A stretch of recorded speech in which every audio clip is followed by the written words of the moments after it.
Paano kung may manligaw sa'yo, Michael, na matino? Then, seryoso sa'yo. Anong gagawin mo? Baka, maybe, pagboto sa kanya yung parents ko. Sabi, ang grabe yung parents mong ka-boyfriend.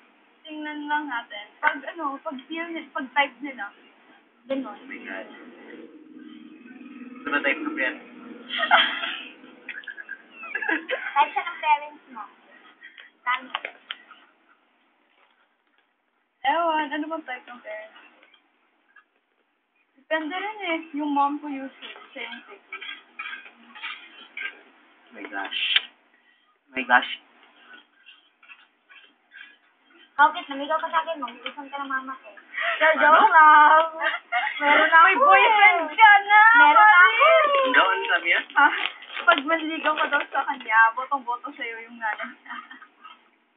Just kidding.